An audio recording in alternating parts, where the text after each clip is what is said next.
बीती रात करीब 10 बजे से मौसम अचानक बदल गया और धूल भरी आंधी के साथ कहीं कहीं हल्की बारिश हुई है।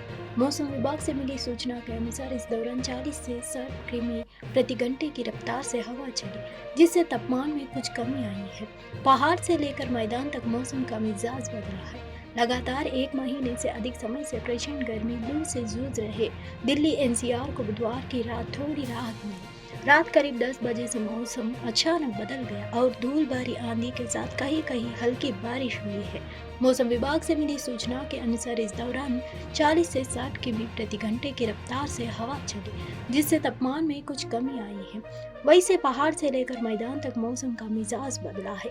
पश्चिमी उत्तर के हापुड़, मेरठ, बागपत समेत हरियाणा के कई इलाकों में मौसम के इस बदलाव का असर देखा गया है।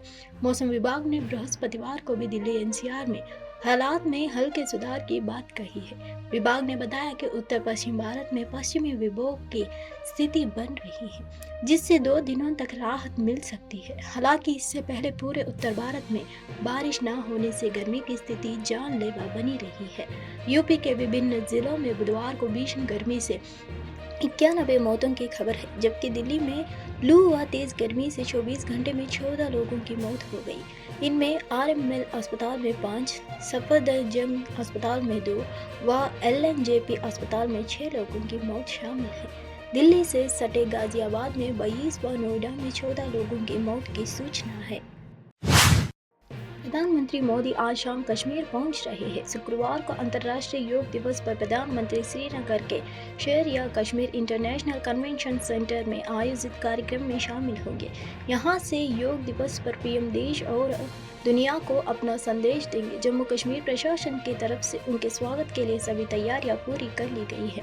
प्रधानमंत्री मोदी के श्रीनगर दौरे के मद्देनजर जम्मू कश्मीर में सुरक्षा व्यवस्था चाक चौबंद कर दी गई है। अधिकारियों ने बताया कि पीएम के कार्यक्रम के लिए बृहस्पतिवार सुरक्षा व्यवस्था की गई है। सुरक्षा एजेंसियों ने श्रीनगर की हाई प्रोफाइल यात्रा के मद्देनजर सभी महत्वपूर्ण सड़कों और चौके चौराहों पर अतिरिक्त नाके स्थापित कर दिया गया है। प्रधानमंत्री कार्यालय द्वारा जारी एक बयान में कहा गया है कि मोदी 20 और 21 जून 2024 को जम्मू और कश्मीर का दौरा करेंगे।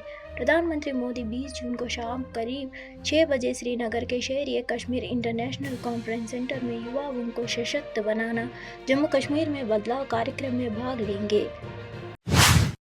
यूपी में गर्मी से मौतों का सिलसिला थम नहीं रहा है। बुधवार को भीषण गर्मी से 77 लोगों की मौत हो गई। ज्यादातर इलाकों में रात का पारा 29 से 32 डिग्री के बीच है।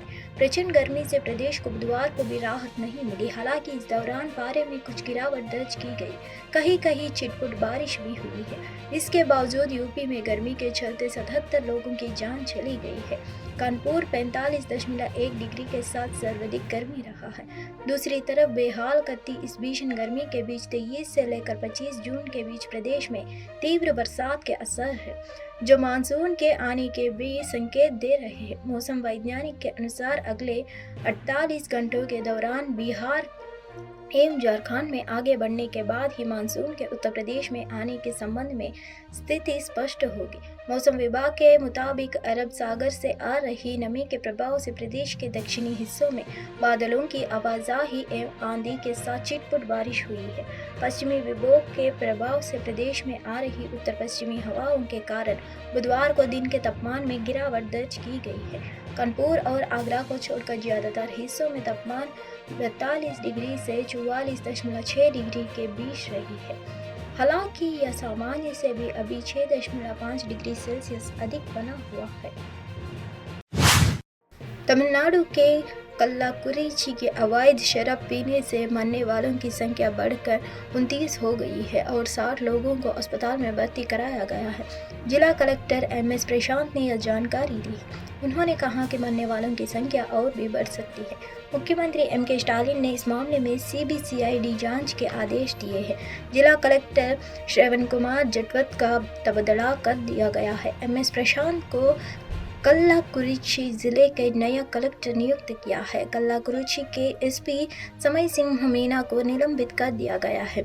रजत चतुर्वेदी को नया पुलिस अधीक्षक नियुक्त किया गया है। कई पुलिस अधिकारियों को भी निलंबित किया गया है। तमिलनाडु के सीएम एम.के. स्टालिन ने घटना पर ट्वीट कर दुख जताया है।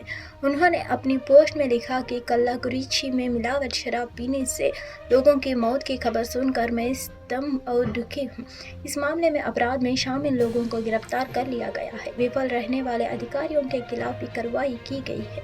इसे रोकने के लिए यदि जनता ऐसे अपराधों में शामिल लोगों के बारे में सूचित करती तो तत्काल कार्रवाई की जाएगी। समाज को बर्बाद करने वाले ऐसे अपराधों को सख्ती से दबाया जाएगा।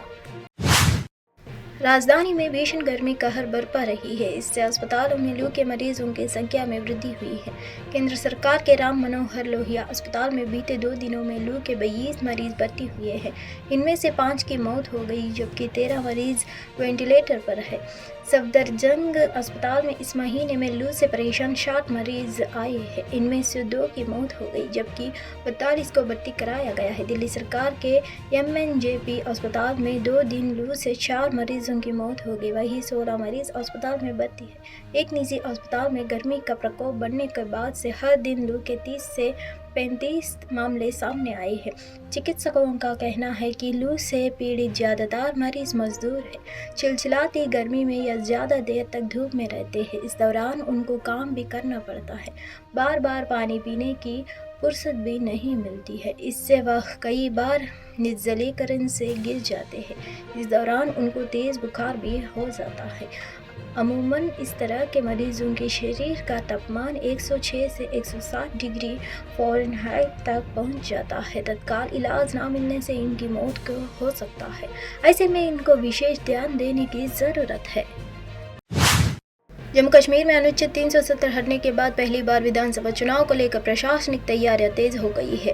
रक्षाबंधन के बाद चुनाव का ऐलान हो सकता है। प्रस्तावित विधानसभा चुनाव 5 चरणों में कराने की योजना है। 24 जून से प्रदेश के मास्टर ट्रेनर का 3 दिन का प्रशिक्षण नई दिल्ली में आयोजित है।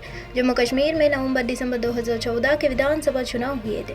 इसके बाद 2015 में PDP बसपा गठबंधन की सरकार बना थी, लेकिन जून 2018 में बसपा के समर्थन वापस ले लेने से सरकार गिर गई थी। तब से जम्मू कश्मीर में निर्वाचित सरकार नहीं है। सूत्रों ने बताया कि राज्य स्तरीय मास्टर ट्रेनर को दिल्ली में 3 का प्रशिक्षण 24 से लेकर 26 तक दिया जाएगा। चुनाव आयोग के अधिकारियों व राष्ट्रीय मास्टर ट्रेनर प्रशिक्षण देंगे। इनमें लगभग 25 मास्टर ट्रेनर शामिल होंगे। इन्हें पूरी चुनाव प्रक्रिया के बारे में जानकारी दी जाएगी। हालांकि लोकसभा चुनाव के पहले भी इन्हें प्रशिक्षित किया गया है। वही सूत्रों का कहना है कि रक्षाबंधन के तत्काल बाद चुनाव भी अधिसूचना जारी हो सकती है। आज T20 विश्व कप 2024 में सुपर 8 राउंड में शानदार फॉर्म में चल रही वेस्टइंडीज टीम का सामना गत चैंपियन इंग्लैंड से हो रहा है। विंडीज की टीम इंग्लैंड के खिलाफ जीत की लय कायम रखने उतरी है। यह मैच सेंट लूसिया में खेला जा रहा है। इंग्लैंड ने टॉस जीतकर पहले गेंदबाजी का फैसला किया है। वेस्टइंडीज ने इंग्लैंड के खिलाफ 20 ओवर में 4 विकेट पर 180 रन बनाए हैं। इंग्लैंड को पहला झटका रास्टन चेज ने दिया है। उन्होंने कप्तान जोस बटलर को 67 के स्कोर पर आउट कर दिया है। वह 25 रन बनाकर पवेलियन लौटे हैं। तीसरे नंबर पर अब बल्लेबाजी के लिए मोइन अली उतरे हैं। उनका साथ देने के लिए फिल सॉल्ट क्रीज पर मौजूद है। इंग्लैंड की सलामी जोड़ी ने टीम को अच्छी शुरुआत दिलाई है। सॉल्ट और बटलर के बीच शुरुआती 6 ओवरों में बिना किसी नुकसान के 58 रनों की साझेदारी हो चुकी है। वेस्टइंडीज के गेंदबाजों को विकेट की तलाशी है। इंग्लैंड की पारी शुरू हो चुकी है। सलामी बल्लेबाजी के लिए फिल सॉल्ट और जोस बटलर उतरे हैं। 2 ओवर के बाद टीम का स्कोर 17 है। UGC नीट जून 2024 एग्जाम कैंसल्स। केंद्रीय शिक्षा मंत्रालय ने देश भर के विश्वविद्यालयों और डिग्री कॉलेजों में विभिन्न विषयों के लिए असिस्टेंट प्रोफेसर को पदों पर भर्ती में दाखिले के लिए पात्रता निर्धारित करने के लिए विश्वविद्यालय अनुदान आयोग की राष्ट्रीय पात्रता परीक्षा जून 2024 ने रद्द कर दिया है। पेपर रद्द किए जाने के बाद कांग्रेस ने मोदी सरकार पर निशाना साधा है। कांग्रेस ने बुधवार को मोदी सरकार को पेपर लीक सरकार करार दिया और पूछा कि क्या शिक्षा मंत्री अब जिम्मेदारी लेंगे। कांग्रेस अध्यक्ष मल्लिकार्जुन खड़गे ने मेडिकल प्रवेश परीक्षा नीट में कथित अनियमितताओं को लेकर भी सरकार पर हमला बोला और पूछा कि प्रधानमंत्री मोदी नीट परीक्षा पे चर्चा कब करेंगे। उधर कांग्रेस नेता प्रियंका गांधी वड्रा ने शिक्षा मंत्रालय द्वारा यूजीसी नेट रद्द करने के आदेश के बाद सरकार की आलोचना की और जवाबदेही तय करने की मांग की। एक्स पर जारी एक पोस्ट में खड़गे ने कहा, नरेंद्र मोदी जी आप परीक्षाओं पर खूब चर्चा करते हैं, लेकिन नीट परीक्षा पे चर्चा कब करेंगे। यूजीसी नेट परीक्षा रद्द होना लाखों छात्रों की जुनून की जीत है। यूक्रेन जंग के बाद से पुतिन की हर चाल पर दुनिया की नज़र है। अमेरिका समेत पश्चिम देश रूस को अलग थलग करने पर आमादा है, मगर जिद्दी पुतिन भी है कि मान नहीं रहे। उन्होंने पश्चिम के सामने नहीं झुकने का ठान लिया है। यही वजह है कि 24 साल बाद रूस के राष्ट्रपति व्लादिमीर पुतिन बुधवार को नॉर्थ कोरिया पहुंचे। तानाशाह किम जोंग संग वो अपनी यारी बढ़ा रहे हैं। नॉर्थ कोरिया के दौरे से पुतिन अमेरिका समेत दुनिया को यह दिखाना चाह रहे हैं कि किम और पुतिन की यह नंबर 1 यारी है। पुतिन का अब अमेरिकी अथवा पश्चिम देशों के प्रतिबंधों की चिंता नहीं है।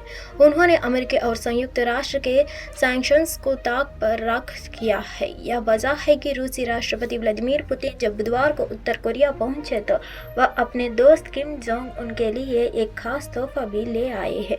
जी हां, पुतिन ने किम जोंग उन को एक शानदार और लिमोज़िन गिफ्ट की। किम जोंग उन के लिए पुतिन का यह दूसरा गिफ्ट है। इससे पहले भी वह किम जोंग उनको लग्जरी कार गिफ्ट कर चुके हैं। सऊदी अरब में हुई हज यात्रा में 600 से ज़्यादा हज यात्रियों की मौत हो चुकी है, जिसमें 68 भारतीय हाजी भी शामिल हैं। हज से जुड़े एक अधिकारी के मुताबिक इनमें कई मौत आम कारणों से हुई है।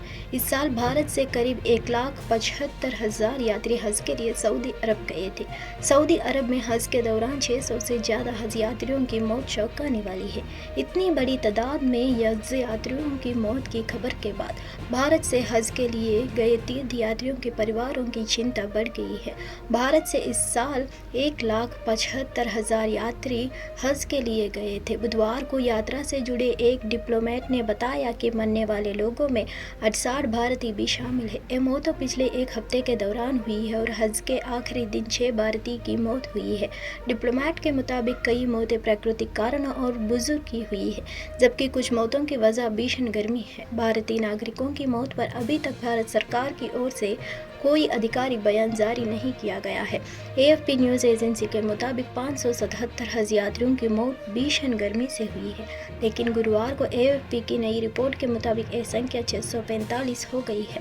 पिछले साल हज के दौरान 200 से ज़्यादा मौत दर्ज की गई थी। मरने वाले हज यात्रियों में सबसे ज़्यादा मिस्र के नागरिक हैं।